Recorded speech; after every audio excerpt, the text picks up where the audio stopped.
ایک شخص نے چڑیا پکڑنے کے لیے جال بچھایا۔ اتفاق سے ایک چڑیا اس میں پھنس گئی اور شکاری نے اسے پکڑ لیا۔ چڑیا نے اس سے کہا، اے انسان، تم نے کئی ہرن اور کئی مرغ کھائے ہیں، ان چیزوں کے مقابلے میں میری کیا حیثیت ہے؟ ذرا سا گوشت میرے جسم میں ہے، اس سے تمہارا کیا بنے گا؟ تمہارا تو پیٹ بھی نہیں بھرے گا۔ لیکن اگر تم مجھے آزاد کر دو تو میں تمہیں 3 نصیحتیں کروں گی جن پر عمل کرنا تمہارے لیے فائدہ مند ثابت ہوگا۔ ان میں سے ایک نصیحت تو میں ابھی کروں گی، جبکہ دوسری نصیحت اس وقت جب تم مجھے چھوڑ دو گے اور میں دیوار پر جا بیٹھوں گی۔ اس کے بعد میں تیسری اور آخری نصیحت اس وقت کروں گی جب دیوار سے اڑ کر سامنے درخت کی شاخ پر جا بیٹھوں گی۔ اب اس شخص کے دل میں تجسس پیدا ہو گیا کہ نہ جانے چڑیا کیا نصیحتیں کرے گی۔ اس نے چڑیا کی بات مانتے ہوئے اس سے کہا کہ تم مجھے پہلی نصیحت کرو، پھر میں تمہیں چھوڑ دوں گا۔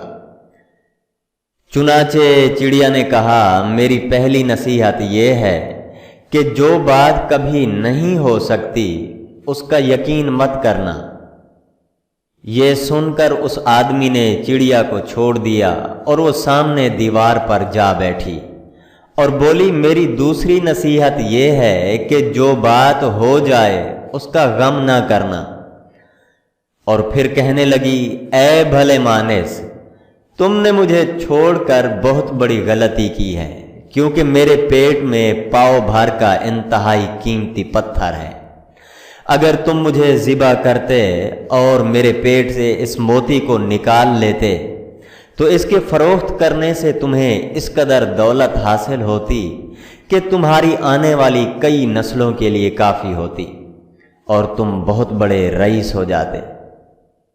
اس شخص نے جب یہ بات سنی تو افسوس کرنے لگا اور بہت پچھتایا کہ اس نے چڑیا کو چھوڑ کر اپنی زندگی کی بہت بڑی غلطی کی ہے۔ اگر میں اسے نہ چھوڑتا تو میری نسلیں سنور جاتی۔ چڑیا نے اسے اس طرح سوچ میں پڑے دیکھا تو اڑ کر درخت کی شاخ پر جا بیٹھی اور بولی، اے بھلے مانس، ابھی میں نے تمہیں پہلی نصیحت کی ہے جسے تم فوراً ہی بھول گئے کہ جو بات ناممکن ہو، نہ ہو سکنے والی ہو، اس کا ہرگز یقین نہ کرنا۔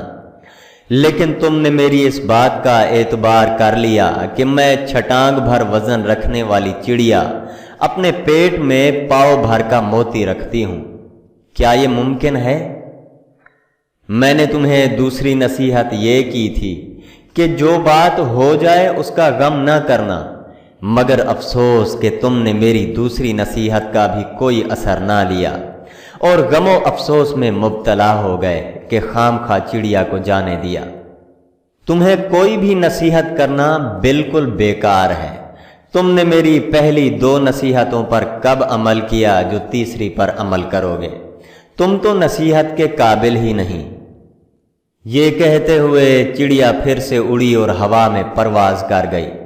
وہ شخص وہیں کھڑا چڑیا کی باتوں پر سوچتا رہا۔ دوستو، وہ لوگ بہت ہی خوش نصیب ہوتے ہیں جنہیں کوئی نصیحت کرنے والا ہو۔